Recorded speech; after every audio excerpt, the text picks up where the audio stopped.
Good morning friends, welcome to our channel शिक्षा का प्रतीक. This is Pratik Jaiswal and today we will present the principles of management.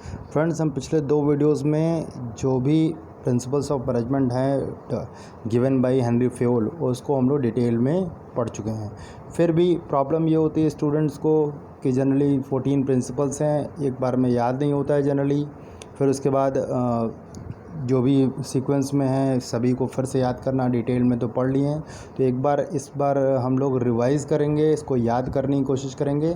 तो पहले तो सबके नाम और एक एक लाइन में जो उनके कीवर्ड्स के साथ जो है जनरली एक हम लोग पढ़ेंगे इसको, और उसके बाद एक एक्रोनिम्स देखेंगे. हालांकि एक्रोनिम्स जो भी हम देंगे आप अपने से भी बना सकते हैं, लेकिन ये मेरा मीन्स की जो हम दे रहे हैं इससे भी याद करने में आसानी होगी. तो चलिए स्टार्ट करते हैं. फेयोल्स प्रिंसिपल. फेयोल्स प्रिंसिपल्स मीन्स पहला था डिवीज़न ऑफ वर्क. पहले हम सभी को लाइन से देख लेंगे, एक नज़र से देख लेंगे कि क्या नाम है, कौन कौन से थे, फिर से रिकॉल हो जाए. Division of work, authority and responsibility, discipline, unity of command, unity of direction, subordination of individual interest to common interest, remuneration, centralisation and decentralisation, scalar chain, order, इसको principle of order, principle of equity, ठीक, principle of stability of tenure, principle of initiative, principle of esprit corps. सभी को principle of लगा के पढ़ते हैं, ठीक है, शॉर्ट में लिखा हुआ है. तो जनरली देखिए इसमें यूनिटी करके दो प्रिंसिपल्स है, यूनिटी ऑफ डायरेक्शन और यूनिटी ऑफ कमांड. ठीक, रिमरेशन का है, ऑर्डर है, इक्विटी है, इनिशिएटिव है, स्पिरिट कॉप्स सबसे लास्ट में है. ठीक है, डिवीज़न ऑफ वर्क से हमेशा स्टार्ट होता है. तो डिवीज़न ऑफ वर्क या डिवीज़न ऑफ लेबर, ठीक, दोनों कह सकते हैं इसको. डिवीज़न ऑफ लेबर क्या था कि work could be divided into the small specialised task and performed by a trained specialist. इसका मतलब काम को छोटे छोटे स्पेशलाइज्ड जो है वे में हमको बांटना चाहिए और ट्रेंड स्पेशलिस्ट के द्वारा उसको काम करवाना चाहिए. तो work could be divided into small specialised task and performed by a trained specialist. मतलब छोटे छोटे टुकड़ों में काम को बांट करके स्पेशलिस्ट द्वारा करवाना चाहिए.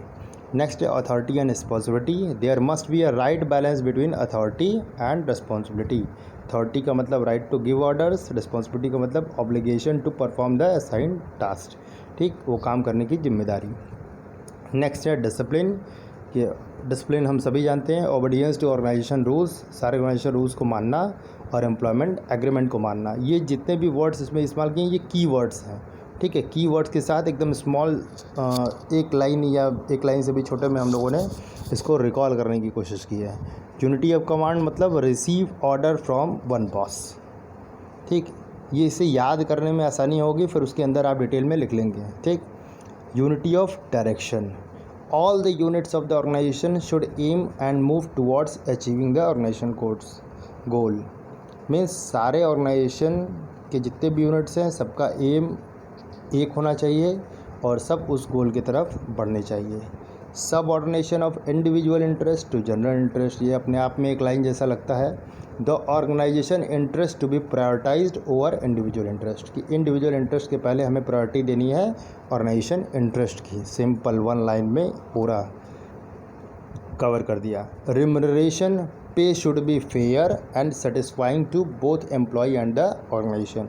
पे फेयर होना चाहिए और एम्प्लॉय ऑर्गेनाइजेशन दोनों को सेटिस्फाई करना चाहिए.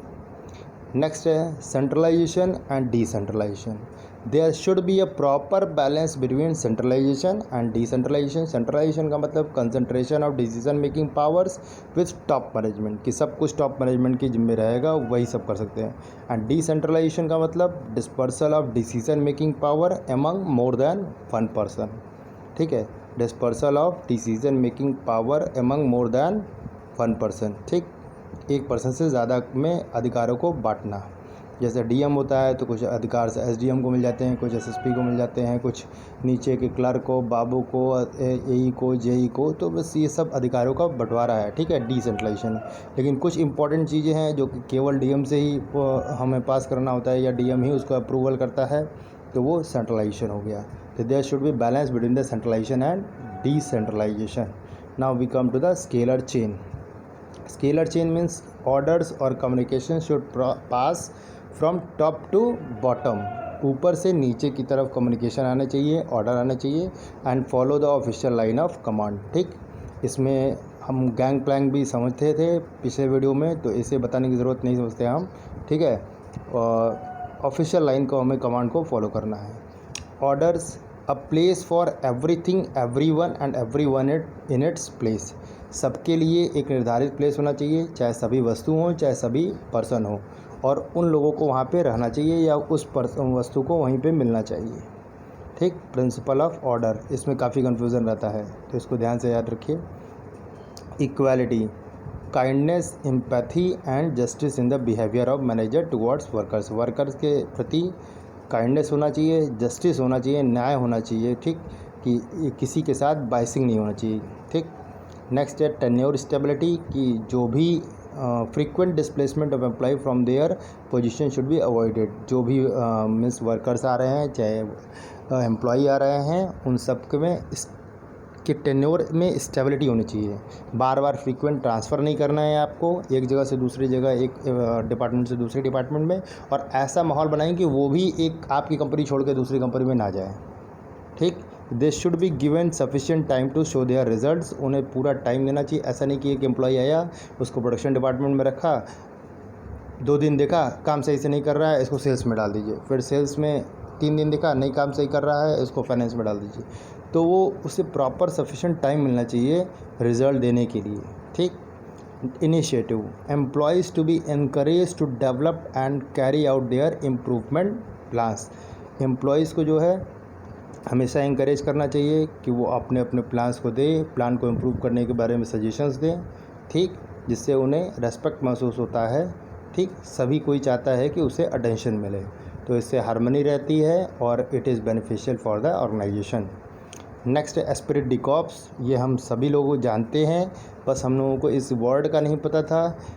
Need for team work, spirit and harmony, जितने लोग गेम्स खेलते हैं, टीम गेम्स खेलते हैं, सब में एस्पिरिट डी कॉर्प्स होने चाहिए, वही टीम वर्क होना चाहिए, वही टीम स्पिरिट होना चाहिए।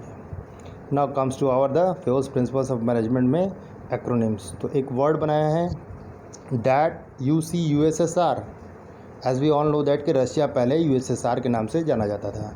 तो एक क्वेश्चन है कि डैट UCUSSR, ठीक, यहाँ पे CSEE नहीं लगाया है, C लिखा है, आपको इसी तरह याद करना है। डैट UCUSSR, तो बॉयज़ डैट बोलते हैं OIC।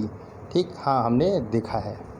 तो इससे हम लोग 14 वर्ड्स हैं, देख लीजिएगा, क्वेश्चन मार्क अगर हटा दीजिए तो ये 14 पूरा प्रिंसिपल बन जाएंगे। D for division of work, A for authority and responsibility, फिर अगेन D फॉर डिसिप्लिन, फिर unity of command, centralisation and decentralisation, unity of direction, subordination of individual interest to general interest, scalar chain, remuneration of employees, order, O for order, I for initiative, S for stability of tenure of personal, E for equity and E for esprit de corps. That was our acronyms. ऐसे तो आप कुछ भी बना सकते हैं, इसको ऊपर नीचे करके सकते हैं, कोई ऐसी पाबंदी नहीं है कि ये 14 प्रिंसिपल इसी सीक्वेंस में लिखे जाएं। ठीक, पर जनरली डिवीज़न ऑफ वर्क से हम लोग स्टार्ट करते हैं, स्पिरिट डी कॉर्प्स पे ख़त्म करते हैं। ठीक, तो this was from my side, thanks for watching this presentation, I hope you like it. If you like it then kindly press the like icon also and share it with your friends. Thank you.